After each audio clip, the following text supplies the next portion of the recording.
À noter que le nouveau président brésilien Lula a annoncé sa présence en Égypte la semaine prochaine. Le pays accueille la COP27, conférence mondiale sur le climat. Un sommet où il sera question de la crise de l'énergie. De son côté, la France veut accélérer la relance du nucléaire. Oui, et c'est d'ailleurs le fil rouge du projet de loi présenté ce matin en Conseil des ministres. En février, Emmanuel Macron avait promis la construction de nouvelles centrales. Margot Faudéré, ce texte très technique doit surtout faciliter les procédures. Oui, le mot d'ordre du gouvernement, c'est simplifier. Simplifier d'abord toute la phase préalable à la construction d'un réacteur. Aujourd'hui, elle dure au moins 4 ans. Demain, le gouvernement veut que la construction des fondations et des bâtiments annexes puisse débuter avant la finalisation de toutes les procédures.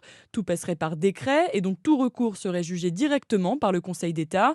Surtout, les 6 nouveaux EPR seraient construits à proximité de centrales déjà existantes, comme à Penly, ce qui permettrait de gagner du temps, assure Emmanuel Galichet, enseignante-chercheur en physique nucléaire au Conservatoire national des arts et métiers. Il y a énormément d'autorisations administratives, des dérogations relatives à la biodiversité, à la protection de la biodiversité, aux espèces protégées, qui vont pouvoir être diminuées de plusieurs mois grâce au fait que l'on utilise déjà des sites nucléaires. Accéléré donc, surtout que la consommation d'électricité en France va augmenter de 40% d'ici à 2050 selon RTE. L'exécutif veut que les premiers travaux débutent avant fin 2027. Margot Faudéré du service économie d'Europe 1.